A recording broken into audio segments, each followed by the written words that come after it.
문 열어줘. 이제 나 얼어 죽겠어.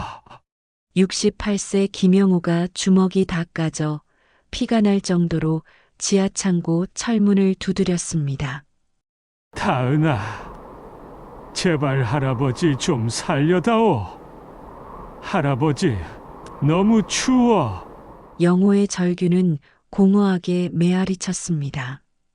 그러나 대답 대신 들려온 건 철컥, 잠금 장치가 채워지는 소리. 밖에서 내뱉는 며느리 미란의 비웃음이었습니다. 할아버지 어차피 오래 못 살 텐데 그냥 지금 가세요. 조금 빨리 간다고 뭐 시원할 거 있겠어요? 오늘이 할아버지 보험금 받는 날이에요.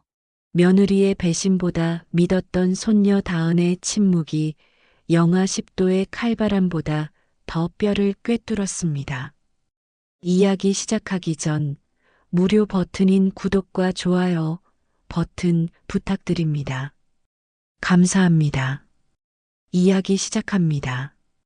경기도 변두리 낡은 간판이 삐뚤어져 걸린 영호 문구점 앞으로 이른 아침 햇살이 스며들어왔습니다. 김영호는 68세가 넘은 나이에도 새벽 5시면 어김없이 눈을 뜨곤 했습니다. 아내 순례가 세상을 떠난 지도 벌써 3년째. 평생 중학교 교장으로 재직하며 쌓아온 꼼꼼한 생활 습관은 혼자가 된 지금도 변하지 않았습니다. 혼자서는 도저히 감당할 수 없던 문구점을 차남 준석이 물려받아 꾸려가고 있었습니다. 아버지, 일어나셨어요? 며느리 미란의 목소리가 부엌에서 들려왔습니다. 영호는 천천히 몸을 일으키며 대답했습니다. 응, 일어났다. 미란은 42세의 나이답지 않게 얼굴에 피로가 가득했습니다. 전직 보험 설계사였던 그녀의 꼼꼼함을 누구보다 잘 알고 있는 영호였지만 며느리의 표정에서는 늘 불만이 묻어났습니다. 특히 시아버지를 바라보는 눈빛에는 차가운 기운이 서려 있었습니다. 아침은 간단히 차려놨으니까 드세요. 저는 가게 열어야 해서 바빠요. 미라는 앞치마를 두르며 성의 없이 말했습니다. 아침상도 제대로 차리지 않고 식빵 몇 조각과 우유 한 잔이 전부였습니다. 영호는 조용히 고개를 끄덕였습니다. 예전 같으면 며느리와 함께 가게 일을 도왔겠지만 요즘 들어 미라는 영호의 도움을 달가워하지 않았습니다. 괜히 손님들 앞에서 실수하면 어떻게 해요라는 말을 몇 번 들은 후로는 영호도 나서지 않게 되었습니다. 미라는 항상 바쁘다는 핑계로 영호와 대화하기를 꺼렸습니다. 시아버지가 말을 걸어도 대충 듣는 척하다가 자리를 떠나기 일쑤였습니다. 영호는 그런 며느리의 태도가 서운했지만 괜히 집안 분위기를 흐리고 싶지 않아 참고 있었습니다. 할아버지, 현관문이 벌컥 열리더니 17살 손녀 다은이 뛰어들어왔습니다. 학교에 가기 전 할아버지를 보러 오는 것이 다은의 하루 일과였습니다. 다음만큼은 영호를 진심으로 반가워해주는 유일한 가족이었습니다. 우리 다은이 학교 가려면 아직 시간 있니? 영호의 얼굴에 처음으로 미소가 번졌습니다. 다은은 영호에게 달려와 품에 안겼습니다.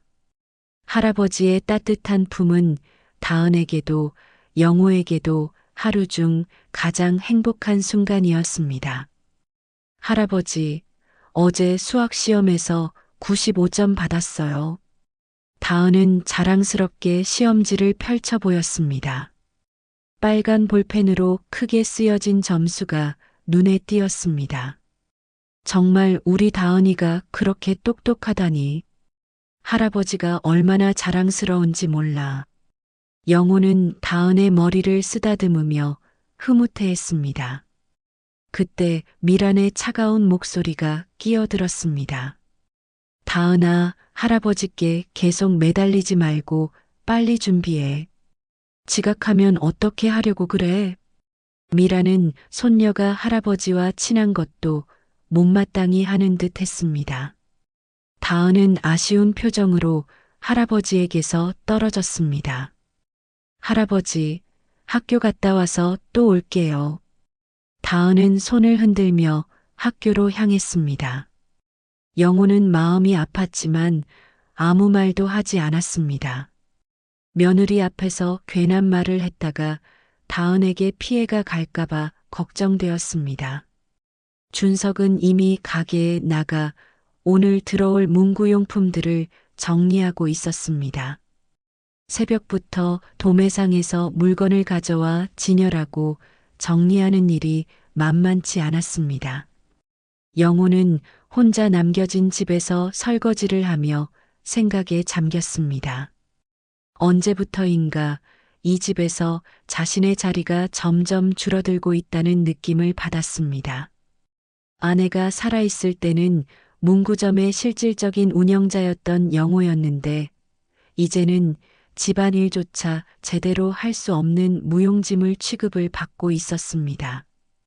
미라는 시아버지를 대하는 태도가 날이 갈수록 차가워졌습니다. 처음 시집왔을 때는 그래도 예의는 지켰는데 아내가 세상을 떠나고 나서부터는 노골적으로 불편해하기 시작했습니다. 아들 준석은 가게 일에만 매달려 집안일에는 별 관심이 없었습니다.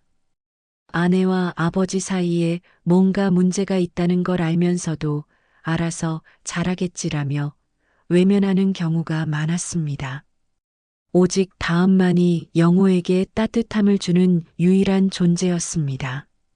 손녀 앞에서만큼은 자신이 아직도 필요한 사람이라는 느낌을 받을 수 있었습니다. 그때 영호의 휴대폰이 울렸습니다. 화면에 큰아들 준호라는 이름이 떠올랐습니다. 해외에서 사업을 하고 있는 큰아들이었습니다. 아버지, 안녕하세요? 준호야, 잘 지내고 있니? 네, 아버지. 그런데 아버지, 혹시 요즘 건강은 어떠세요? 준호의 목소리에 뭔가 걱정스러운 기색이 묻어났습니다. 괜찮다. 왜 갑자기 그런 걸 물어보니? 아, 그냥 나이가 나이다 보니까 걱정되어서요. 혹시 요즘 보험 같은 거 새로 가입하신 건 없으시죠? 영호는 이상했습니다. 왜 갑자기 보험 이야기를 하는 걸까요? 보험? 아니야. 특별히 새로 가입한 건 없는데. 왜? 아, 그냥. 요즘 보험 사기가 많다고 해서요. 특히 어르신들 대상으로 한 사기가 많다던데 조심하세요. 알겠다. 너는 사업은 어떻게 되어가고? 사실 아직 좀 어려워요. 아버지, 혹시 나중에 시간 되실 때 상속 관련해서 이야기 좀 나눌 수 있을까요? 영호는 잠시 당황했습니다. 큰아들이 갑자기 상속 이야기를 꺼내다니. 상속? 아직 내가 죽지도 않았는데 무슨 상속 이야기야? 아, 그런 뜻이 아니라 그냥 미리 준비를 좀 해둘까 해서요. 나중에 자세히 말씀드릴게요. 통화를 마친 영호는 뭔가 이상하다는 느낌을 받았습니다. 큰아들이 왜 갑자기 보험과 상속 이야기를 했을까요? 점심때가 되자 미란이 들어왔습니다. 아버지, 점심은 어떻게 하실 거예요? 저는 가게에서 김밥으로 때울 건데. 미라는 시아버지의 끼니에 대해서는 관심이 없다는 듯 말했습니다. 나야 집에서 간단히 해 먹을게. 영호는 조용히 대답했습니다. 사실 냉장고에 변변한 반찬도 없었지만 며느리에게 부탁하기가 어려웠습니다. 그러세요? 그런데 아버지, 요즘 많이 드시는 것 같은데 괜찮으세요? 우리도 먹고 살기 빠듯한데 이런 식으로 가다가는 정말 곤란해져요. 미란의 말에는 가시가 돋아 있었습니다. 영호는 가슴이 답답해졌습니다.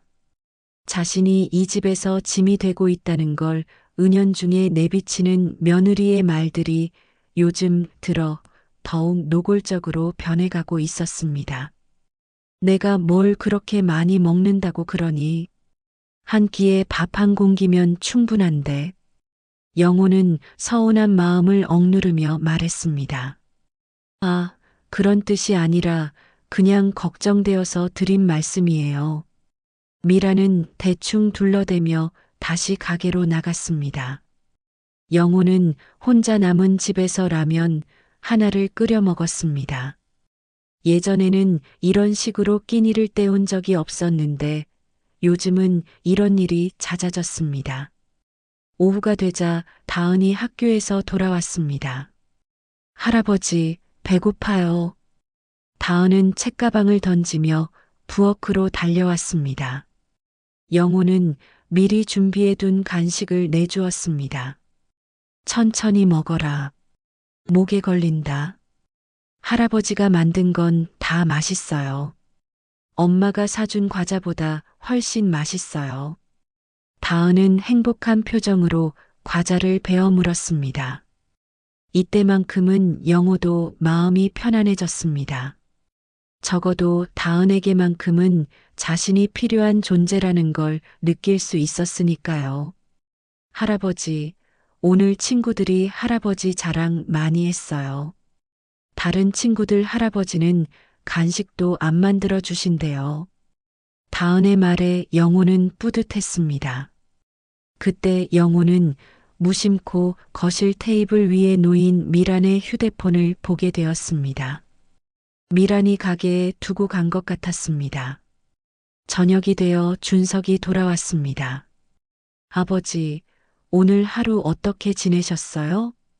준석은 피곤한 기색이 역력했지만 영호에게 안부를 물었습니다.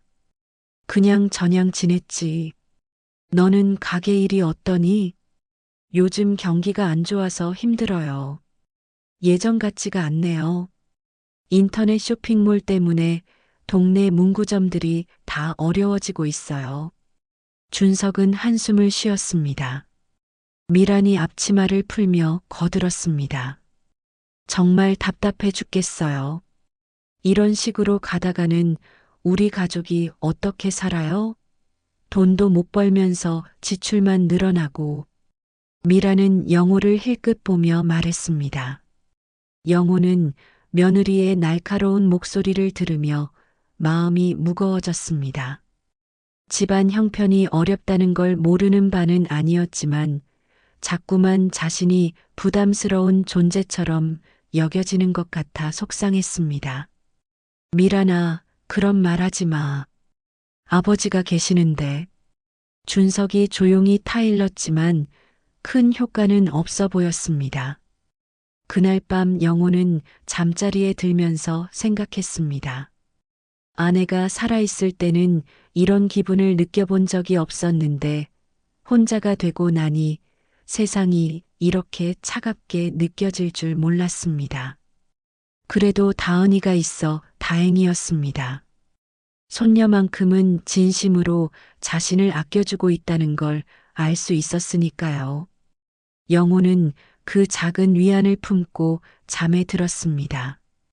그로부터 사흘이 지난 어느 오후 영호는 거실에서 신문을 읽고 있었습니다.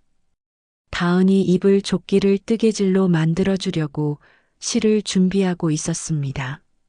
미라는 가게에서 일하고 있고 준석은 도매상의 물건을 받으러 나간 상황이었습니다. 조용한 집안에서 영호의 신문 넘기는 소리만이 바스락거렸습니다. 그런데 갑자기 미란의 휴대폰이 울리기 시작했습니다. 며느리가 부엌에 두고 간 것 같았습니다. 처음에는 신경 쓰지 않으려 했지만 벨소리가 계속 울려대니 거슬릴 수밖에 없었습니다. 영호는 신문을 내려놓고 부엌으로 향했습니다. 그런데 그때 미란이 급하게 뛰어들어왔습니다. 아, 핸드폰 깜빡했네요. 미란은 숨을 헐떡이며 전화를 받았습니다. 여보세요? 미란의 목소리가 평소와 달리 조심스러웠습니다. 영호는 신문을 다시 펼쳤지만 귀는 자연스럽게 며느리의 통화에 집중되었습니다. 네, 네, 맞아요. 그 건으로 전화 주신 거죠? 미라는 거실을 힐끗 보더니 부엌 안쪽으로 들어가며 목소리를 낮췄습니다. 영호는 신문을 읽는 척하면서 귀를 기울였습니다. 며느리의 목소리가 점점 작아지긴 했지만 조용한 집안에서는 어렴풋이 들릴 수밖에 없었습니다. 보험 가입이 다 완료됐다고 하셨죠? 그럼 이제 언제든지 실행할 수 있다는 뜻인가요? 미란의 말에 영호의 손이 멈췄습니다. 보험? 무슨 보험 이야기를 하는 걸까요? 영호는 귀를 더욱 곤두세웠습니다. 네, 알겠습니다. 사고만 제대로 나면 거액이 들어온다고 하셨잖아요. 정말 확실한 거죠? 미란의 목소리에서 흥분이 느껴졌습니다. 영호는 온몸에 소름이 돋았습니다. 사고? 거액? 뭔가 심상치 않은 이야기였습니다. 네, 네. 물론 조심해서 해야죠. 들키면 안 되니까요. 특히 시아버지는 절대 모르게 해야 해요. 미란이 영호를 언급하자 영호의 심장이 두근거렸습니다. 영호는 신문을 내려놓고 숨을 죽였습니다. 며느리가 자신과 관련된 뭔가를 꾸미고 있다는 생각이 들었습니다. 아니에요. 아직까지는 전혀 눈치채지 못했어요. 워낙 순진하시거든요. 이런 일에 대해서는 아무것도 모르실 거예요. 미란의 말에 영호는 분노가 치밀어 올랐습니다. 순진하다고 자신을 뭘로 보는 건지 기가 막혔습니다. 68년을 살아오면서 세상 돌아가는 일을 모를 리가 없었습니다. 그럼 언제쯤 실행에 옮길까요? 너무 늦으면 의심받을 수도 있잖아요. 미란의 목소리가 점점 간절해졌습니다. 영호는 신문을 꽉 쥐었습니다. 손에 힘이 들어가니 신문이 구겨질 것 같았습니다. 도대체 무슨 일을 꾸미고 있는 걸까요? 네, 알겠습니다. 그럼 이번 주 안으로 기회를 만들어 보겠습니다. 진짜 자연스럽게 사고가 난 것처럼 해야겠네요. 미란의 말을 들은 영호는 등골이 서늘해졌습니다. 사고를 만들겠다고? 그것도 자연스럽게? 영호는 온몸이 떨리기 시작했습니다. 네, 네. 걱정하지 마세요. 아무도 의심하지 않을 거예요. 특히 남편은 아무것도 모르거든요. 미란이 준석 이야기를 꺼내자 영호는 더욱 놀랐습니다. 아들도 모르는 일을 며느리가 혼자 꾸미고 있다는 뜻이었습니다. 도대체 무슨 일이길래 이렇게 몰래 진행하는 걸까요? 보험금이 얼마나 된다고 하셨죠? 억 단위라고 하셨는데 정확히 얼마인가요? 미란의 질문에 영호는 충격을 받았습니다. 억 단위라니. 그렇게 큰 돈이 왜 자신과 연관되어 있는 걸까요? 영호는 머릿속이 복잡해졌습니다. 아, 그 정도면 정말 큰 돈이네요. 그럼 우리 가족이 당분간은 걱정 없이 살 수 있겠어요. 가게 빚도 다 갚고 새로 시작할 수 있고요. 미란의 목소리에서 기대감이 묻어났습니다. 영호는 가슴이 답답해졌습니다. 가게 빚이 그렇게 심각한 상황이었나요? 준석이 자신에게는 아무 말도 하지 않았는데요. 네, 네. 그럼 이번 주 중에 연락드릴게요. 준비 다 되면 바로 실행에 옮기겠습니다. 미란이 통화를 마무리하고 있었습니다. 아, 그리고 혹시 모르니까 알리바이도 만들어야겠네요. 그날은 제가 가게에 있었다고 해주실 수 있죠? 미란의 마지막 말에 영호는 소름이 돋았습니다. 알리바이까지 만든다고? 이건 분명히 범죄와 관련된 일이었습니다. 영호는 온몸이 떨렸습니다. 네, 고맙습니다. 그럼 이만 끊을게요. 미란이 전화를 끊었습니다. 영호는 재빨리 신문을 읽는 척 했습니다. 미란이 거실로 나오는 소리가 들렸습니다. 아버지, 신문 열심히 읽고 계시네요. 미란은 평소와 다름없는 목소리로 말했습니다. 하지만 영호의 눈에는 며느리의 표정이 어색해 보였습니다. 응, 요즘 세상이 어떻게 돌아가는지 봐야지. 영호는 최대한 자연스럽게 대답했습니다. 하지만 손은 계속 떨리고 있었습니다. 아버지가 신문 읽으시는 모습 보기 좋아요. 역시 교장 선생님 출신이시니까. 미라는 억지로 웃으며 말했습니다. 영호는 며느리를 바라봤습니다. 겉으로는 평범한 며느리 같아 보였지만 방금 전 통화를 생각하니 소름이 돋았습니다. 가게 일은 어때? 영호가 조심스럽게 물어봤습니다. 그냥 그래요. 요즘 손님이 별로 없어서 심심해요. 미라는 시치미를 뗐습니다. 하지만 영호는 알고 있었습니다. 가게에 빚이 있다는 것도, 며느리가 무슨 계획을 세우고 있다는 것도요. 준석이는 언제 들어와? 영호가 다시 물었습니다. 아마 저녁 때쯤 오실 거예요. 오늘은 도매상에서 늦는다고 하셨거든요. 미란이 대답했습니다. 영호는 고개를 끄덕였습니다. 하지만 마음속으로는 빨리 아들이 돌아왔으면 좋겠다고 생각했습니다. 이 상황을 준석에게 알려야 할지 고민되었습니다. 그럼 저는 다시 가게에 나가볼게요. 아버지는 집에서 푹 쉬세요. 미란이 일어서며 말했습니다. 그래, 조심해서 다녀와. 영호는 며느리를 배웅했습니다. 미란이 나간 후 영호는 신문을 내려놓았습니다. 도저히 집중할 수가 없었습니다. 방금 들은 통화 내용이 계속 머릿속을 맴돌았습니다. 보험금 사고, 알리바이. 이 모든 단어들이 영호를 향하고 있다는 생각이 들었습니다. 며느리가 자신을 대상으로 뭔가 무서운 계획을 세우고 있는 것 같았습니다. 영호는 손을 떨며 차 한 잔을 우려냈습니다. 따뜻한 차를 마시면서 마음을 진정시키려 했지만 불안감은 사라지지 않았습니다. 그때 현관문이 열리는 소리가 들렸습니다. 할아버지, 다녀왔어요. 다은의 밝은 목소리였습니다. 영호는 손녀를 보자 마음이 조금 안정되었습니다. 적어도 다음만큼은 자신을 진심으로 아껴주는 가족이었으니까요. 우리 다은이 학교는 어땠니?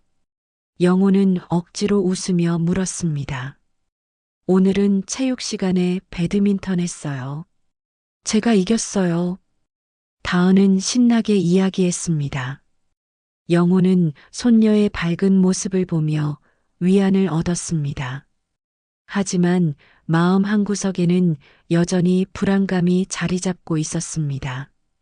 며느리가 꾸미고 있는 일이 무엇인지, 자신에게 어떤 위험이 닥칠지 알 수 없었기 때문입니다.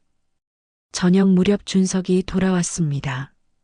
영호는 아들에게 오늘 있었던 일을 말해야 할지 고민했습니다. 하지만 확실한 증거도 없이 며느리를 의심한다고 말하기는 어려웠습니다.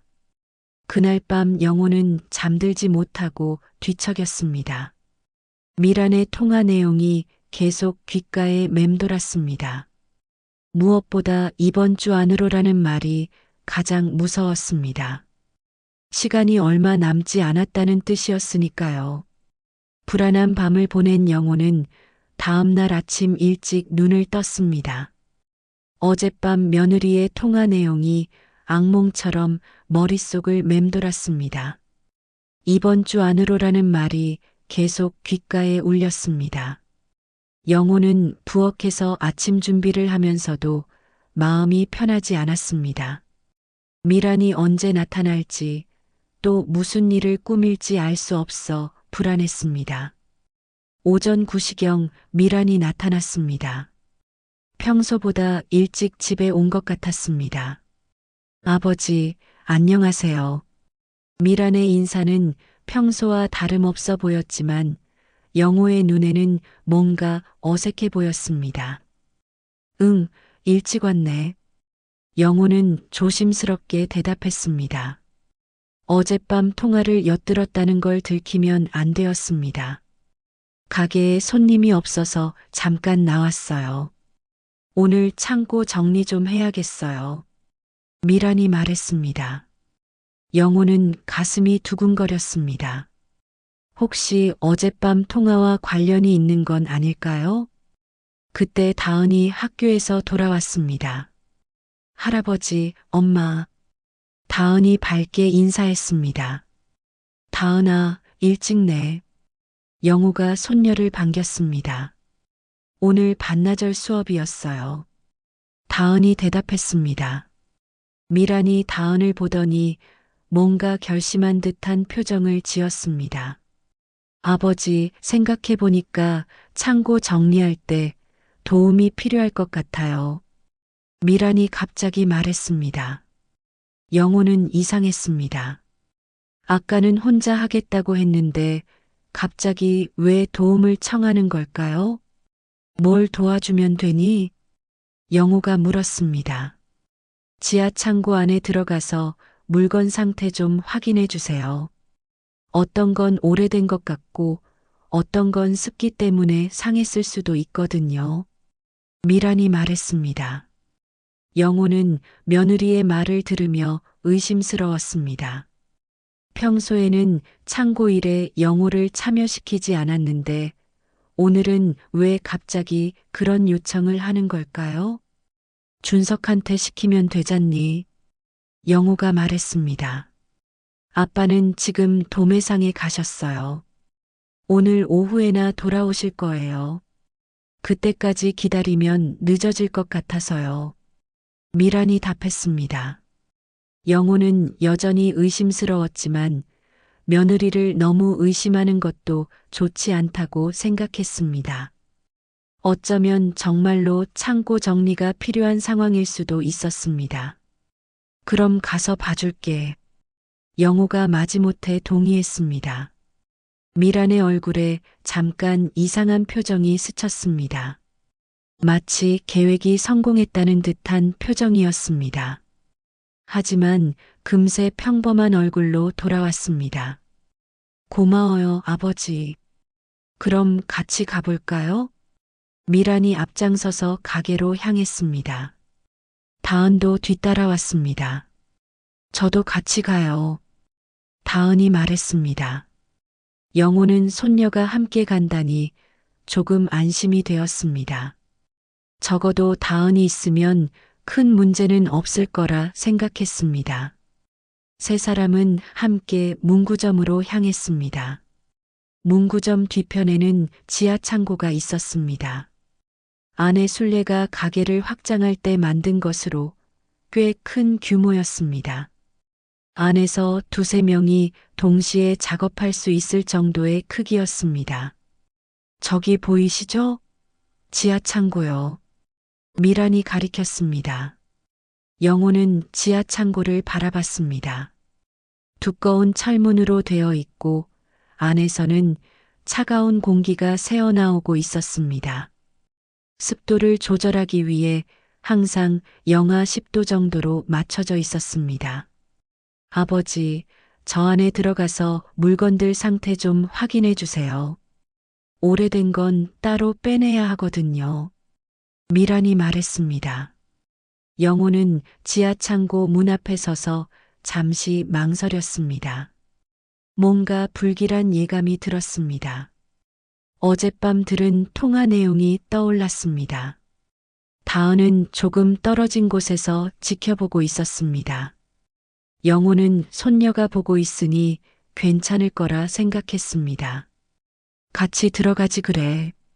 영호가 미란에게 제안했습니다. 저는 밖에서 다른 정리를 해야 해요. 아버지 혼자서도 충분히 할 수 있으실 거예요. 미란이 거절했습니다.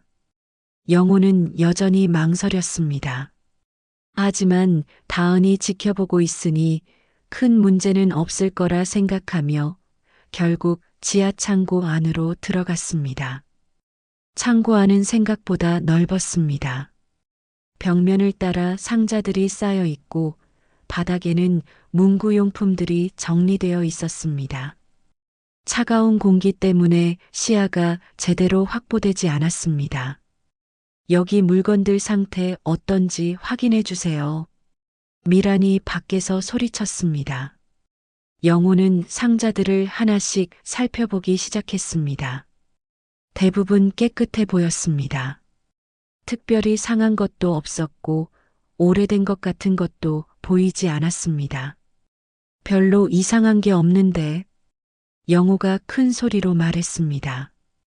그런데 그때였습니다. 철컥? 갑작스러운 소리가 들렸습니다. 영호는 깜짝 놀라 문 쪽을 바라봤습니다. 지하 창고 문이 닫혀 있었습니다.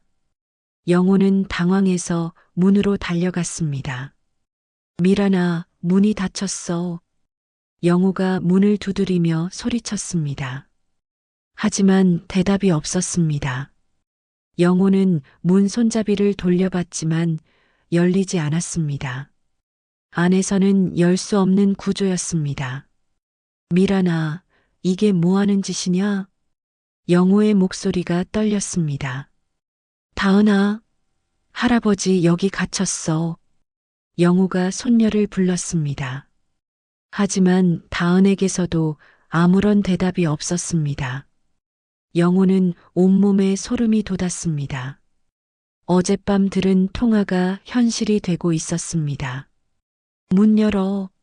당장 열어. 영호가 문을 세게 두드렸습니다.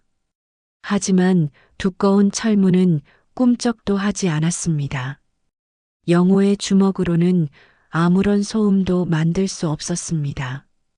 창고 안 온도는 영하 10도였습니다. 영호는 얇은 옷만 입고 있었기 때문에 금세 추위가 몸을 파고들었습니다. 다은아, 제발 도와줘. 영호가 간절히 소리쳤습니다. 하지만 다은은 아무 말도 하지 않았습니다. 영호는 가슴이 무너지는 것 같았습니다. 자신이 가장 믿었던 손녀마저 침묵하고 있었습니다. 시간이 지날수록 추위는 더욱 심해졌습니다. 영호의 손과 발이 시려오기 시작했습니다. 숨을 쉴 때마다 하얀 김이 나왔습니다. 이러다가 얼어 죽겠어. 영호는 중얼거렸습니다. 그때서야 며느리의 계획이 무엇인지 확실히 알았습니다.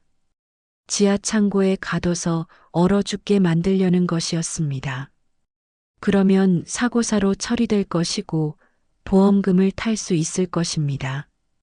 영호는 분노와 절망감이 동시에 밀려왔습니다. 며느리가 정말로 자신을 죽이려 한다는 현실을 받아들이기 어려웠습니다. 하지만 더 충격적인 건 다은의 침묵이었습니다. 도와줘. 누구 없어요?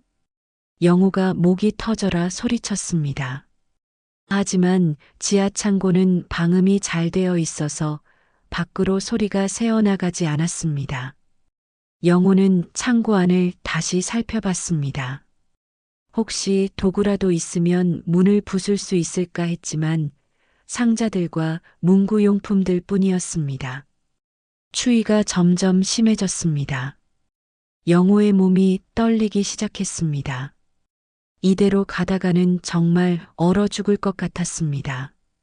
다은아. 영호는 손녀 이름을 부르며 눈물을 흘렸습니다. 그 유일한 위안이었던 다음마저 자신을 외면하고 있다는 현실이 추위보다 더 마음을 아프게 했습니다. 영호는 벽에 기대어 주저앉았습니다. 온몸이 떨렸고 의식이 흐려지기 시작했습니다. 이렇게 죽는 건가? 영호는 절망적인 생각이 들었습니다. 그때 갑자기 문이 열리는 소리가 들렸습니다. 영호는 힘겹게 고개를 들었습니다. 다은이 서 있었습니다. 하지만 다은의 표정은 차가웠습니다. 평소의 따뜻한 모습은 온데간데 없었습니다. 할아버지, 다은이 냉정하게 말했습니다. 영호는 비틀거리며 밖으로 나왔습니다. 따뜻한 공기가 얼굴에 닿자 조금 정신이 들었습니다. 미란이 나타났습니다. 아버지, 무슨 일이에요? 문이 고장 났었나 봐요. 미란은 연기하듯 놀란 척했습니다. 영호는 미란과 다은을 번갈아 바라봤습니다. 둘 다 뭔가 어색했습니다. 마치 연기를 하고 있는 것 같았습니다. 영호는 이제 확실히 알았습니다. 미란이 자신을 죽이려 했다는 걸요. 그리고 다은도 그 계획에 동참하고 있다는 걸요. 집에 들어가자. 영호는 힘없이 말했습니다. 하지만 마음속으로는 경각심을 가졌습니다. 이번에는 실패했지만 며느리가 또 다른 시도를 할지도 모르니까요. 지하 창고에서 겨우 빠져나온 영호는 집으로 돌아와 침대에 누웠습니다. 온몸이 떨렸고 마음은 더욱 혼란스러웠습니다. 미란이 자신을 죽이려 했다는 사실도 충격적이었지만 다은의 차가운 태도가 더욱 가슴을 아프게 했습니다. 저녁 7시경 준석이 도매상에서 돌아왔습니다. 아버지, 안 계시나? 준석의 목소리가 거실에서 들렸습니다. 영호는 천천히 일어나 거실로 나갔습니다. 아들에게 오늘 있었던 일을 말해야 할지 고민이 되었습니다.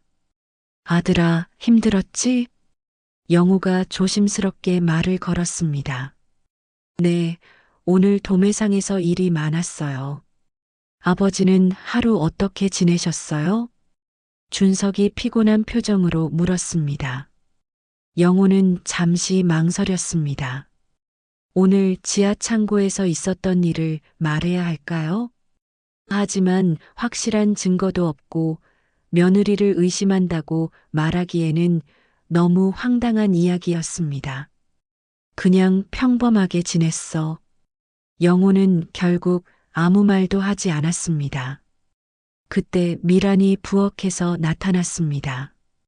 여보, 들어오셨어요? 저녁 차려놓았으니까 씻고 오세요. 미란은 평소와 다름없는 모습이었습니다. 다은도 자기 방에서 나왔습니다. 아빠 다녀오셨어요. 다은은 밝게 인사했습니다. 영호는 다은을 바라봤습니다. 몇 시간 전 지하 창고에서의 차가운 표정과는 완전히 달랐습니다. 마치 아무 일도 없었던 것처럼 행동하고 있었습니다. 가족들이 저녁 식사를 위해 모였습니다. 준석은 하루 종일 고된 일로 지쳐 보였고 미라는 평소처럼 조용히 밥을 먹었습니다. 다음만이 유일하게 활기차 보였습니다. 아빠, 오늘 학교에서 재미있는 일이 있었어요. 다은이 신나게 이야기하기 시작했습니다. 그래, 무슨 일인데? 준석이 관심을 보였습니다. 체육 시간에 배드민턴을 했는데 제가 연승했어요. 다은이 자랑스럽게 말했습니다. 영호는 다은의 밝은 모습을 보며 혼란스러웠습니다. 오늘 오후 그 차가운 눈빛은 뭐였을까요? 정말로 다은도 미란 편에 서 있는 걸까요? 우리 다은이가 운동도 잘하는구나. 준석이 흐뭇하게 말했습니다. 아, 그리고 오늘 할아버지랑 엄마랑 같이 가게에 갔다 오기도 했어요. 다은이 덧붙였습니다. 영호는 가슴이 철렁했습니다. 다은이 오늘 일을 언급한 것입니다. 가게에 무슨 일로? 준석이 궁금해했습니다.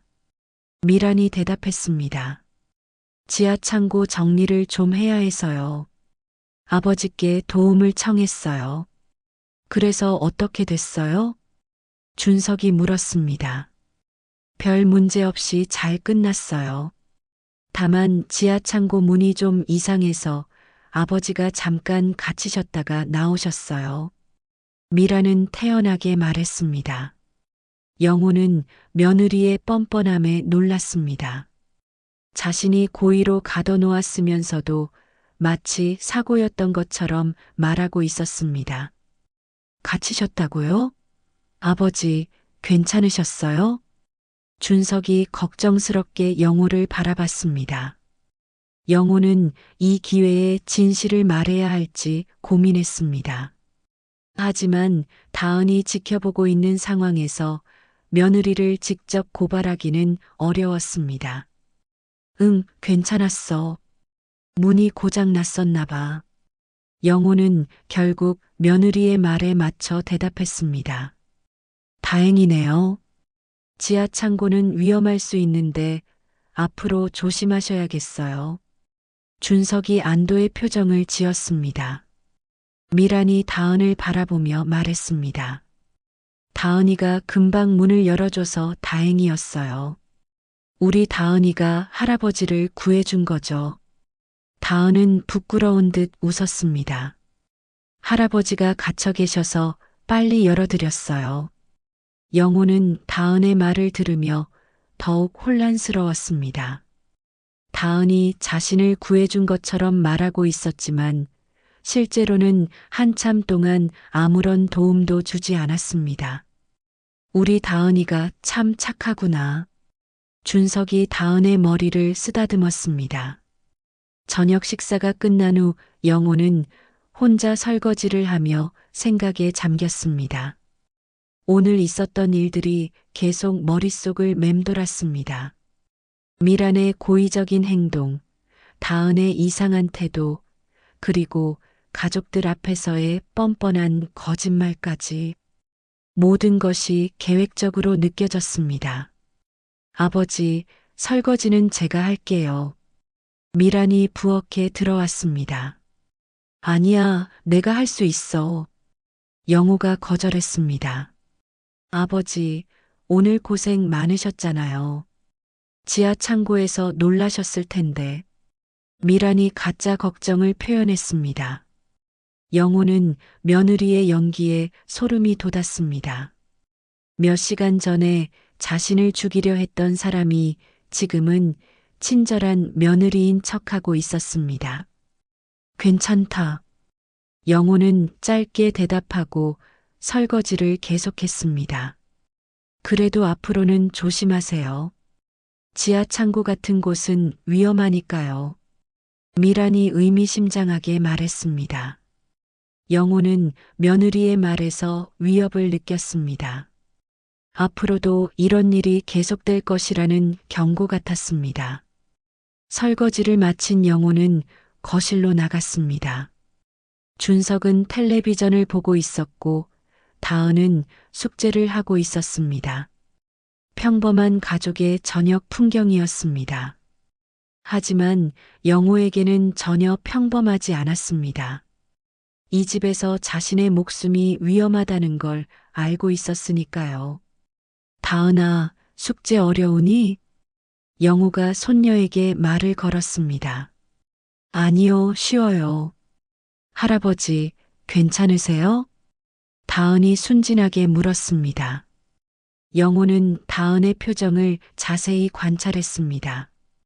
정말로 순진한 표정인지 아니면 연기하는 건지 판단하기 어려웠습니다. 응, 괜찮아. 영호는 조심스럽게 대답했습니다. 그때 준석이 텔레비전에서 눈을 떼며 말했습니다. 아버지, 정말 지하창고 문 때문에 갇히신 거예요? 영호는 깜짝 놀랐습니다. 아들이 의심하고 있는 걸까요? 응, 갑자기 문이 닫혔어. 영호가 대답했습니다. 이상하네요. 그 문은 안에서도 열 수 있게 되어 있는데. 준석이 고개를 갸우뚱했습니다. 영호는 가슴이 뛰었습니다. 아들이 뭔가 이상하다는 걸 느끼고 있었습니다. 미란이 재빨리 끼어들었습니다. 아, 그게 요즘 문이 좀 이상해요. 가끔 안에서 안 열릴 때가 있더라고요. 그래요? 그럼 수리를 해야겠네요. 위험할 수 있잖아요. 준석이 말했습니다. 네, 내일 업체에 연락해 볼게요. 미란이 서둘러 대답했습니다. 영호는 며느리의 빠른 대응에 놀랐습니다. 미리 준비해둔 답변 같았습니다. 대화가 끝나고 나서 각자 자기 일을 하며 저녁 시간을 보냈습니다. 하지만 영호는 마음이 편하지 않았습니다. 9시가 되자 다은이 잠자리에 들었습니다. 할아버지, 안녕히 주무세요. 다은이 밝게 인사하며 방으로 들어갔습니다. 영호는 다은의 인사를 받으며 복잡한 심정이었습니다. 그 순진한 미소 뒤에 무엇이 숨어 있는 걸까요? 십시경 준석과 미란도 방으로 들어갔습니다. 영호는 혼자 거실에 남았습니다. 조용한 집안에서 영호는 깊은 생각에 잠겼습니다. 오늘 일어난 모든 일들을 차근차근 정리해 봤습니다. 미란의 의도적인 행동, 다은의 이상한 태도, 그리고 저녁에 보인 가족들의 반응까지 모든 것이 계획된 것 같았습니다. 특히 다은의 역할이 가장 이해하기 어려웠습니다. 정말로 미란 편에 서 있는 건지 아니면 다른 이유가 있는 건지 알 수 없었습니다. 영호는 한숨을 쉬었습니다. 이 집에서 자신이 완전히 고립되어 있다는 느낌이 들었습니다. 아내가 살아있을 때는 이런 일이 없었는데 혼자가 되고 나니 모든 것이 달라졌습니다. 그때 갑자기 현관문 소리가 들렸습니다. 누군가 밖에서 문을 열려고 하는 것 같았습니다. 영호는 긴장하며 문 쪽을 바라봤습니다. 하지만 문은 열리지 않았습니다.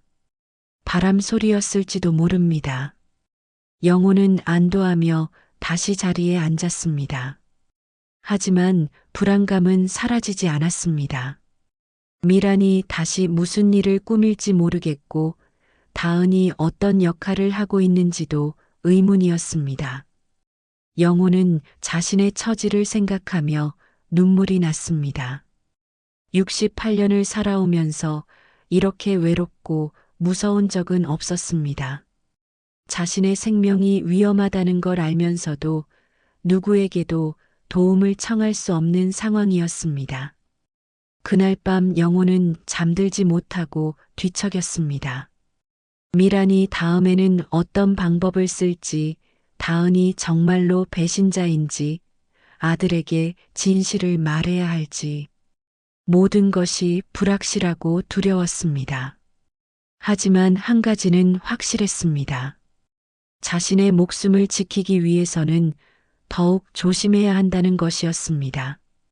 불안한 밤을 보낸 영호는 다음 날 아침 더욱 조심스러워졌습니다. 미란의 일거수일투족을 살펴보게 되었고 다은의 행동도 유심히 관찰하게 되었습니다. 하루 종일 마음이 편하지 않았던 영호는 저녁에 준석이 돌아오기를 기다렸습니다. 아들에게 어떻게든 진실을 말해야겠다고 결심했습니다. 새벽 2시쯤 영호는 목이 말라 부엌으로 나갔습니다. 물을 마시려고 컵을 드는 순간 다은의 방에서 작은 소리가 들렸습니다. 영호는 귀를 기울였습니다. 할아버지, 미안해. 다은의 작은 목소리가 들렸습니다. 영호는 다은의 방문 앞에 조심스럽게 다가갔습니다. 엄마가 무서워. 다은이 자다가 중얼거리는 것 같았습니다. 영호는 가슴이 아팠습니다. 손녀도 이 상황에서 고통받고 있는 것 같았습니다. 다음 날 아침 영호는 일찍 일어나 다은을 기다렸습니다. 학교 가기 전에 혼자 이야기할 기회를 만들고 싶었습니다. 다은이 부엌에 나타났을 때 영호는 조심스럽게 말을 걸었습니다. 다은아, 할아버지랑 잠깐 얘기 좀 할까? 다은은 잠시 망설이더니 고개를 끄덕였습니다. 두 사람은 조용히 영호의 방으로 들어갔습니다. 다은아, 너 괜찮니? 영호가 부드럽게 물었습니다. 다은의 눈에 눈물이 글썽였습니다. 할아버지, 다은이 말을 시작하려다 눈물을 흘렸습니다. 영호는 당황했습니다. 어제까지 차갑던 다은이 갑자기 우는 이유를 알 수 없었습니다. 왜 우니? 영호가 조심스럽게 물었습니다. 다은은 한참 동안 울다가 떨리는 목소리로 말을 꺼냈습니다. 할아버지, 미안해요. 뭐가? 영호가 되물었습니다. 어제 거짓말한 거요. 다은이 고백했습니다. 영호는 가슴이 뛰었습니다. 드디어 다은이 진실을 말하려는 건가요? 무슨 거짓말? 영호가 조심스럽게 물었습니다. 다은은 눈물을 닦으며 말했습니다. 지하 창고 일이요. 정말은 엄마가 할아버지 보고 들어가라고 했어요. 영호는 안도의 한숨을 쉬었습니다. 역시 자신의 기억이 맞았습니다. 그럼 왜 거짓말했니? 영호가 물었습니다. 엄마가 시켰어요. 다은이 떨리는 목소리로 대답했습니다. 시켰다고? 영호는 더 자세히 듣고 싶었습니다. 다은은 눈물을 흘리며 계속 말했습니다. 엄마가 저한테 그랬어요. 할아버지가 혼자 들어갔다고 말하라고요. 영호는 분노가 치밀어 올랐습니다. 어린 손녀까지 거짓말에 동참시킨 미란이 밉살스러웠습니다. 왜 엄마 말을 들었니? 영호가 물었습니다. 무서웠어요. 다은이 작은 목소리로 대답했습니다. 뭐가 무서웠는데? 영호가 다그쳤습니다. 다은은 한참 망설이다가 충격적인 말을 했습니다.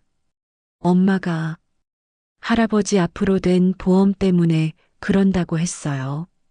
영호는 온몸에 소름이 돋았습니다. 역시 자신이 들은 통화가 맞았습니다. 보험이 뭔데? 영호가 떨리는 목소리로 물었습니다. 생명보험이요.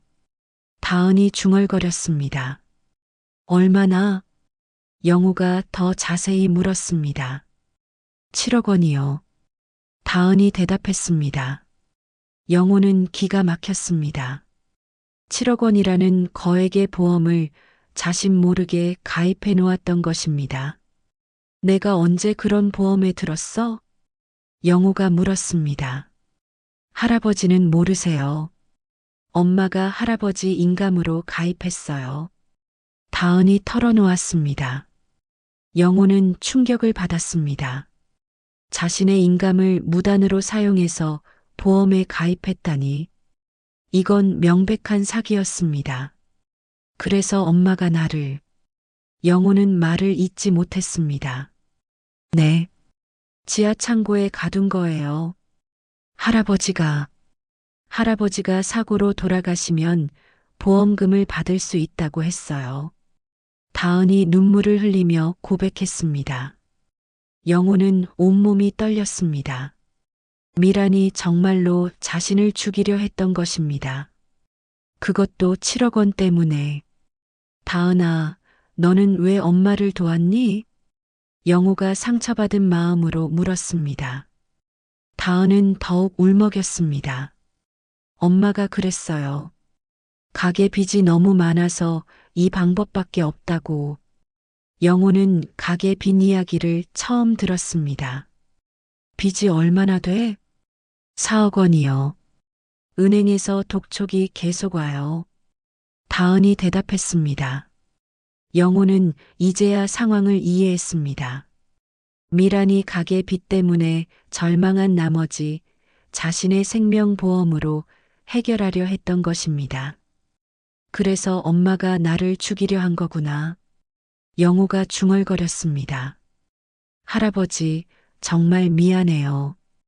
저도 무서웠지만 엄마가 너무 무서워했어요. 다은이 눈물로 범벅이 된 얼굴로 말했습니다. 영호는 다은을 바라보며 복잡한 심정이었습니다. 17살 소녀에게는 너무 무거운 비밀이었을 것입니다. 엄마가 또 다른 계획이 있니?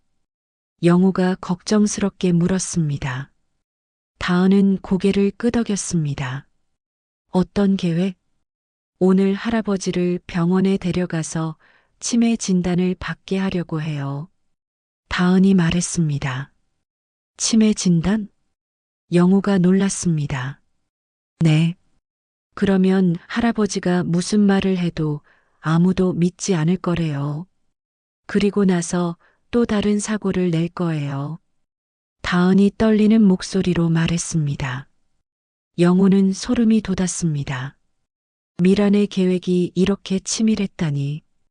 다은아, 이제라도 말해줘서 고마워. 영호가 손녀를 안았습니다. 할아버지, 저 어떻게 해야 해요? 엄마한테 들키면 안 되는데. 다은이 불안해했습니다. 영호는 생각해 봤습니다. 이제 진실을 알았으니 어떻게 해야 할까요? 다은아, 증거가 있니? 엄마가 보험에 가입한 서류라든지. 영호가 물었습니다. 엄마 방에 숨겨놨어요. 보험 서류랑 다른 서류들도요. 다은이 대답했습니다. 다른 서류? 영호가 궁금해했습니다. 은행 빚 관련 서류요. 그리고 할아버지 사고 계획서도 있어요. 다은이 충격적인 말을 했습니다. 영호는 깜짝 놀랐습니다. 계획서까지 써놨다고? 네.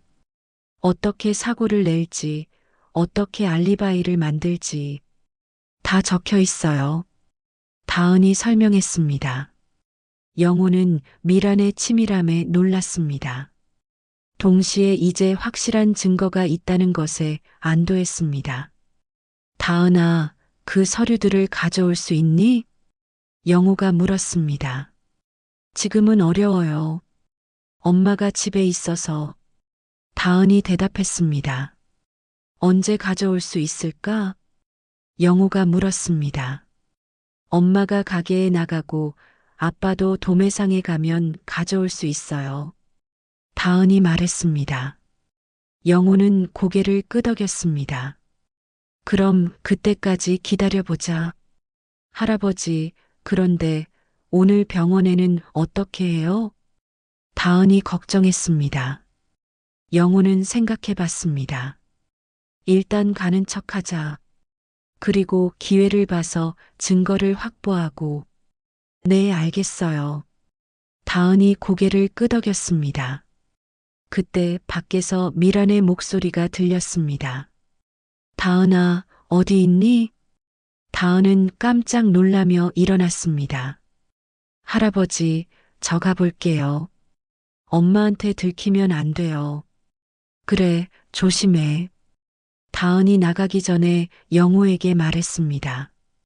할아버지, 정말 미안했어요. 이제는 할아버지 편이에요. 영호는 손녀의 말에 눈물이 났습니다. 드디어 믿을 수 있는 사람이 생겼습니다. 다은이 나간 후 영호는 방에서 혼자 생각에 잠겼습니다. 이제 진실을 알았으니 어떻게 해야 할까요? 증거를 확보해서 미란의 범죄를 폭로해야 합니다. 하지만 조심해야 했습니다. 미란이 눈치채면 더 위험한 상황이 될 수 있으니까요. 영호는 마음을 다잡았습니다. 이제는 혼자가 아니었습니다. 다은이 자신의 편이 되어 주었으니까요. 반드시 미란의 계획을 막고 진실을 밝혀내야 했습니다. 그리고 이 위험한 상황에서 벗어나야 했습니다. 다은과의 대화 후 영호는 하루 종일 긴장 상태였습니다. 미란이 병원 예약을 잡았다며 오후 2시에 나가자고 했지만 영호는 몸이 아프다며 핑계를 대고 미뤘습니다. 아버지, 병원에 가셔야 해요. 미란이 재촉했습니다. 내일 가면 안 되니? 영호가 버텼습니다. 예약을 잡아놨는데 미란이 불만스러워했습니다. 그때 다은이 학교에서 돌아왔습니다. 할아버지, 괜찮으세요? 다은이 걱정스럽게 물었습니다. 영호는 다은과 눈을 맞췄습니다. 다은이 작게 고개를 끄덕이며 신호를 보냈습니다. 증거를 가져올 준비가 되었다는 뜻이었습니다. 오후 4시경 미란이 급한 일이 있다며 가게로 나갔습니다. 준석도 도매상에서 늦는다고 전화가 왔습니다. 기회가 왔습니다. 다은아, 지금이야. 영호가 속삭였습니다. 다은은 고개를 끄덕이고 미란의 방으로 향했습니다. 영호는 거실에서 망을 봤습니다. 10분 후 다은이 서류들을 들고 나왔습니다. 할아버지, 가져왔어요. 영호는 서류들을 받아보았습니다. 생명보험 가입 서류에는 정말로 자신의 인감이 찍혀 있었습니다. 수익자는 미란으로 되어 있었고 보험 금액은 7억 원이었습니다. 더 충격적인 건 미란이 손으로 쓴 계획서였습니다. 시아버지 사고사 계획이라는 제목이 적혀 있었습니다. 계획서에는 구체적인 방법들이 적혀 있었습니다. 첫 번째는 지하창고 사고, 두 번째는 계단에서 떨어뜨리기, 세 번째는 가스 누출 사고 등등. 영호는 온몸에 소름이 돋았습니다. 미란이 이렇게 치밀하게 자신의 죽음을 계획했다니. 다은아, 이것들을 복사해야겠어. 영호가 말했습니다. 어떻게요? 다은이 물었습니다. 동네 문구점에 복사기가 있어. 가서 복사하고 원본은 다시 갖다 놔야 해. 영호가 설명했습니다. 둘은 급하게 문구점으로 향했습니다. 서류들을 복사한 후 다은이 다시 원본을 미란의 방에 갖다 놨습니다. 할아버지, 이제 어떻게 해요? 다은이 물었습니다. 증거는 확보했으니 이제 이걸 공개해야 해. 영호가 말했습니다. 아빠한테 보여드릴까요? 다은이 제안했습니다. 아니야. 아빠 혼자서는 부족해. 더 많은 사람들 앞에서 공개해야 해.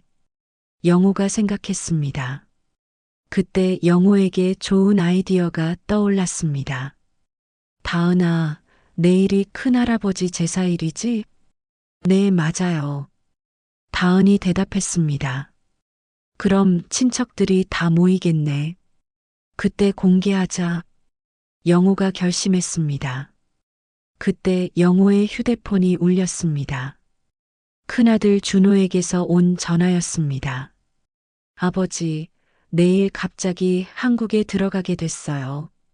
갑자기? 네, 중요한 일이 생겨서요. 제사에 참석할 수 있을 것 같아요. 준호의 말에 영호는 반가웠습니다. 큰아들이 온다면 더욱 든든할 것 같았습니다. 그래, 잘 됐다. 아버지가 할 말이 있어. 무슨 말씀이세요? 내일 와서 자세히 이야기하자. 다음 날은 영호의 아버지 제사였습니다. 준석의 형들과 친척들이 모두 집에 모였습니다. 총 12명 정도의 어른들이 모인 자리였습니다. 오후 2시경 큰아들 준호가 도착했습니다. 아버지. 준호는 3년 만에 보는 아버지를 반갑게 안았습니다. 준호야, 고생했구나. 영호도 큰아들을 보니 마음이 든든했습니다. 아버지, 어제 전화해서 할 말이 있다고 하셨는데. 응, 나중에 모든 사람들 앞에서 이야기할게. 미라는 평소처럼 제사 준비를 하며 친척들에게 친절하게 대했습니다. 아무도 그녀의 진짜 모습을 의심하지 않았습니다. 제사가 끝나고 식사를 하는 자리에서 영호가 일어났습니다. 여러분, 잠깐 들어보세요. 영호가 말했습니다. 친척들이 영호를 바라봤습니다. 무슨 말씀이세요, 아버지? 큰 조카가 물었습니다. 미란이 나를 죽이려고 했어. 영호가 폭탄 선언을 했습니다. 친척들이 웅성거렸습니다. 아버지, 무슨 말씀을? 준석이 당황했습니다. 미라는 얼굴이 새파래졌지만 곧 진정하며 말했습니다. 아버지, 또 그런 말씀을 하세요. 요즘 기억력이 안 좋으셔서. 기억력이 안 좋다고? 그럼 이건 뭐야? 영호가 복사한 서류들을 꺼냈습니다. 친척들이 서류를 보기 시작했습니다. 보험 가입 서류를 본 준호가 놀랐습니다. 이게 뭐예요? 미란이 내 몰래 7억 원짜리 생명보험에 가입시킨 거야. 그리고 나를 죽여서 보험금을 타려고 했어. 영호가 설명했습니다. 친척들이 계획서를 보고 경악했습니다. 이게 진짜예요? 둘째 조카가 물었습니다. 미라는 얼굴이 새파랗게 질렸습니다. 그런 건 제가 쓴 게 아니에요. 그럼 누가 썼어? 내 방에서 나온 건데. 영호가 추궁했습니다. 다은아, 진실을 말해봐. 영호가 손녀에게 말했습니다. 다은은 떨리는 목소리로 말했습니다. 엄마가 할아버지를 지하 창고에 가뒀어요. 그리고 저한테 거짓말하라고 시켰어요. 준석은 충격을 받았습니다. 다은아, 정말이야? 네, 아빠. 엄마가 할아버지 보험금으로 가게 빚을 갚으려고 했어요. 다은이 눈물을 흘리며 말했습니다. 친척들이 미란을 쏘아봤습니다. 정말 그런 짓을 했어요? 큰 조카가 다그쳤습니다. 미란은 더 이상 변명할 수 없었습니다. 증거가 너무 확실했기 때문입니다. 그때 준호가 핸드폰을 꺼내며 말했습니다. 사실 저도 의심하고 있었어요. 며칠 전에 보험회사에서 연락이 왔거든요. 아버지 명의로 큰 보험이 가입됐다고. 그래서 내가 갑자기 들어온 거구나. 영호가 이해했습니다. 네, 뭔가 이상해서 확인하러 왔어요. 그때 다은이 갑자기 말했습니다. 아, 맞다. 그리고 제가 엄마 통화 녹음한 게 있어요. 다은이 스마트폰을 꺼냈습니다. 우연히 녹음됐는데 들어보세요. 다은이 재생 버튼을 눌렀습니다. 미란의 목소리가 명확하게 들렸습니다. 보험 가입이 다 완료됐다고 하셨죠? 사고만 제대로 나면 거액이 들어온다고. 친척들이 경악했습니다. 이제 더 이상 부인할 수 없는 결정적 증거였습니다. 여보, 정말 이런 짓을 한 거야? 준석이 아내를 바라보며 물었습니다. 미라는 더 이상 부인할 수 없었습니다. 여보, 설명할 수 있어요. 우리 빚이 너무 많아서. 빚 때문에 아버지를 죽이려고 했다고? 준석이 분노했습니다. 준호가 미란에게 다가갔습니다. 정말 아버지를 죽이려고 한 거야? 닥쳐. 미란이 갑자기 본색을 드러냈습니다. 맨날 돈도 못 벌면서 밥만 축내는 늙은이 때문에 우리 가족이 망하게 생겼잖아. 어차피 얼마 못 살 텐데 보험금이라도 남겨주는 게 낫지 않아? 미란이 막말을 퍼부었습니다. 친척들이 경악했습니다. 이런 며느리가 있다니 믿을 수 없었습니다. 준석은 충격에 빠져 말을 못했습니다. 자신이 사랑했던 아내가 이런 사람이었다니. 그럼 다은이는 왜 거짓말을 시켰어? 영호가 물었습니다. 아이니까 협박하기 쉽잖아. 엄마 말 안 들으면 할아버지뿐만 아니라 아빠도 다칠 수 있다고 했어. 미란이 뻔뻔하게 말했습니다. 다은이 무서워서 떨었습니다. 할아버지 무서웠어요. 엄마가 아빠까지 해칠까봐. 영호는 다은을 안아주었습니다. 이제 괜찮아. 우리 다은이 할아버지가 지켜줄게. 준호가 핸드폰을 꺼냈습니다. 지금 당장 경찰에 신고해야겠어. 잠깐. 미란이 소리쳤습니다. 뭘 잠깐이야? 살인 미수범한테 무슨 할 말이 있어? 준호가 화났습니다. 제발 한 번만 용서해 주세요. 다시는 안 할게요. 미란이 무릎을 꿇었습니다. 하지만 친척들은 차갑게 반응했습니다. 용서? 아버지를 죽이려고 한 걸 어떻게 용서해? 준석이 떨리는 목소리로 말했습니다. 여보, 우리 빚이 4억 원이에요. 이대로 가다간 우리 다 망해요. 미란이 절규했습니다. 그래도 아버지를 죽일 이유는 안 돼. 준석이 소리쳤습니다. 결국 준호가 경찰에 신고했습니다. 30분 후 경찰이 도착해서 미란을 연행했습니다. 이제 할아버지는 제가 지켜요. 다은이 영호의 손을 꽉 잡았습니다. 영호는 손녀를 바라보며 미소 지었습니다. 고마워, 우리 다은이. 내가 용기를 내줘서 할아버지가 살았어. 준석도 아버지에게 사과했습니다. 아버지, 정말 죄송해요. 제가 아내를 제대로 못 봤어요. 괜찮다, 아들아. 이제 우리 가족이 다시 시작하면 돼. 영호가 아들을 위로했습니다. 미란이 경찰에 연행된 지 일주일이 지났습니다. 보험 사기와 살인 미수 혐의로 구속영장이 발부되었고 미란은 구치소에 수감되었습니다. 문구점은 임시로 문을 닫았습니다. 준석은 충격에서 벗어나지 못하고 있었고 다은은 엄마가 없는 현실을 받아들이기 어려워했습니다. 아빠, 엄마는 언제 집에 와요? 다은이 물었습니다. 준석은 딸을 바라보며 한숨을 쉬었습니다. 다은아, 엄마는 당분간 집에 못 와. 엄마가 잘못한 일이 너무 커서. 엄마가 정말 할아버지를 죽이려고 한 거예요? 다은이 슬픈 목소리로 물었습니다. 준석은 고개를 끄덕였습니다. 그래, 다은아. 아빠도 믿기 어렵지만 사실이야. 영호는 손녀가 힘들어하는 모습을 보며 마음이 아팠습니다.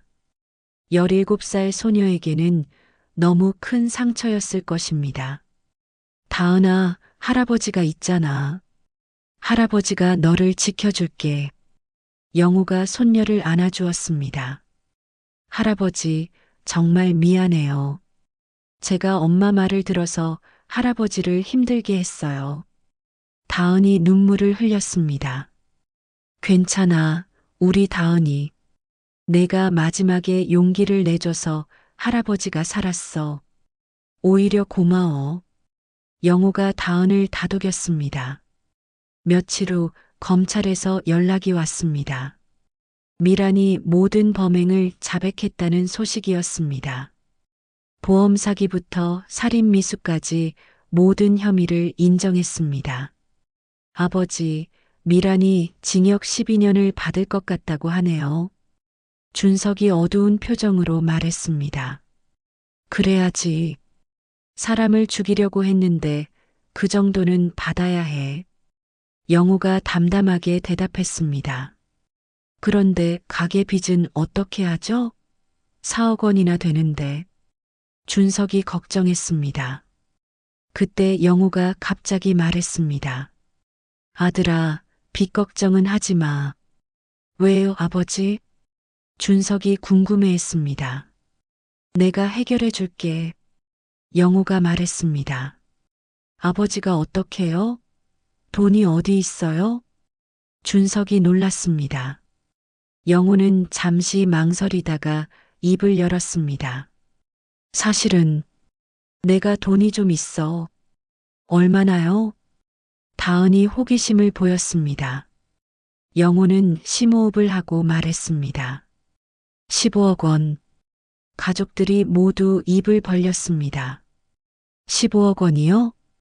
준석이 믿기지 않는다는 표정으로 물었습니다. 그래. 너희 어머니가 살아있을 때 교직원 복지기금을 운용하면서 주식 투자를 했었어. 그때는 별거 아니었는데 최근에 주식이 크게 올라서 15억 원이 넘게 됐어. 영호가 설명했습니다. 준석은 충격을 받았습니다. 그런 돈이 있었다면 왜 말씀 안 하셨어요? 말할 기회가 없었지. 그리고 사실은 너희들이 잘해주면 조금씩 나눠주려고 했었어. 영호가 말했습니다. 다은이 눈을 반짝이며 물었습니다. 정말이에요, 할아버지? 그래, 다은이. 교육비도 걱정 없고 준석이 가게빚도 다 갚을 수 있어. 영호가 미소 지었습니다. 준석은 감격했습니다. 아버지, 정말 감사해요. 앞으로 아버지께 더 잘할게요. 그런데 미라는 이 사실을 몰랐겠네요. 준호가 물었습니다. 영호는 고개를 끄덕였습니다. 당연히 몰랐지. 미란이 나를 잘 대해주면 말해주려고 했는데 하루도 제대로 된 적이 없었거든. 준석은 아내가 얼마나 어리석었는지 깨달았습니다. 미란이 알면 얼마나 후회할까요? 후회해도 소용없어. 이미 돌이킬 수 없는 일을 했으니까. 영호가 차갑게 말했습니다. 할아버지, 그럼 이제 우리 부자가 된 거예요? 다은이 신나게 물었습니다. 그래, 우리 다은이.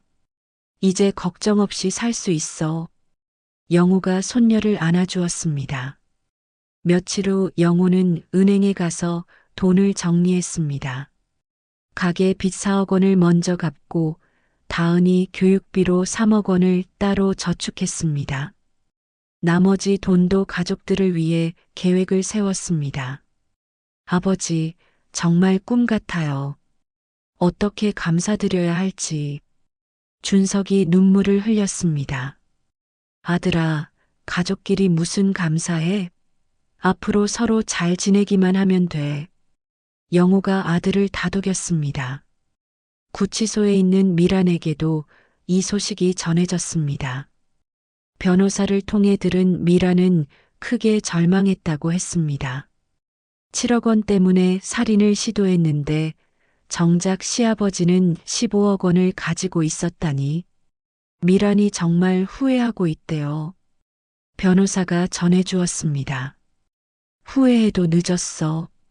사람을 죽이려고 한 걸 어떻게 용서해? 영호는 단호했습니다. 문구점은 한 달 후 다시 문을 열었습니다.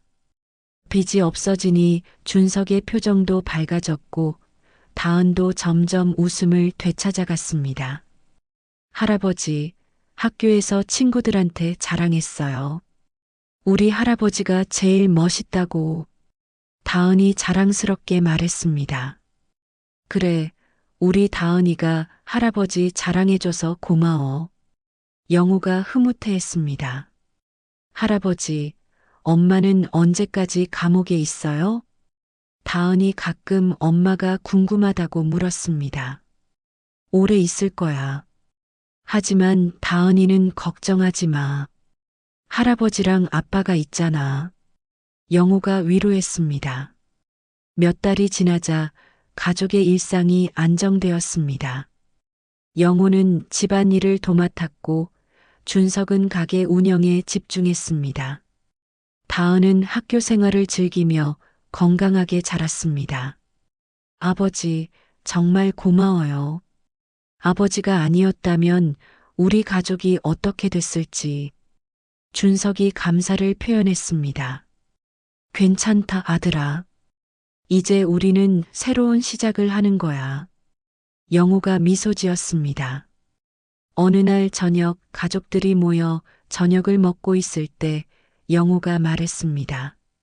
너희들 덕분에 내가 다시 살아났어. 특히 다은이가 마지막에 용기를 내줘서 고마워. 할아버지, 저야말로 할아버지 덕분에 새로운 인생을 살게 됐어요. 다은이 대답했습니다. 그런데 할아버지, 만약 엄마가 할아버지를 잘 대해줬다면 정말 돈을 나눠주실 뻔했어요? 다은이 궁금해했습니다. 영호는 고개를 끄덕였습니다. 당연하지. 가족이니까. 하지만 미라는 자격이 없었어. 가족을 돈으로 바꾸려고 했으니까. 재산이 뭐길래 가족이 가족을 죽이려 드는 거냐? 영호가 한숨을 쉬며 중얼거렸습니다. 준석이 아버지의 손을 잡았습니다. 아버지, 앞으로는 절대 그런 일 없을 거예요. 제가 아버지를 지켜드릴게요. 다은도 할아버지의 다른 손을 잡았습니다. 할아버지, 저도 할아버지를 지켜드릴게요. 2번 다시 혼자 두지 않을 거예요. 영호는 아들과 손녀를 바라보며 눈물을 흘렸습니다. 이제야 진짜 가족의 의미를 알 것 같았습니다. 문구점 간판 위로 저녁 노을이 비쳤습니다. 영호는 창밖을 바라보며 속으로 다짐했습니다. 이제 진짜로 내 인생을 다시 시작해야지. 가족들의 웃음소리가 따뜻한 집안을 가득 채웠습니다. 영호는 비로소 마음의 평화를 찾았고 다은은 할아버지의 사랑 속에서 건강하게 자라갔습니다. 그리고 구치소의 미라는 매일 후회의 눈물을 흘리며 자신이 얼마나 큰 실수를 했는지 깨달아가고 있었습니다. 7억 원을 위해 15억 원을 포기한 어리석음을, 그리고 무엇보다 가족이라는 소중한 인연을 잃어버린 것을 평생 후회하며 살아가야 할 운명이었습니다. 오늘 이야기는 여기까지입니다. 가족이란 무엇일까요?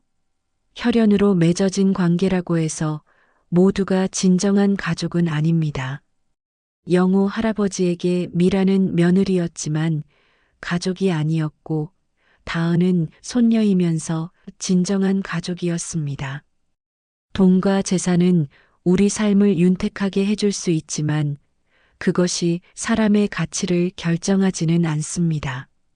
미라는 7억 원을 위해 15억 원을 잃었지만 더 큰 것을 잃었습니다.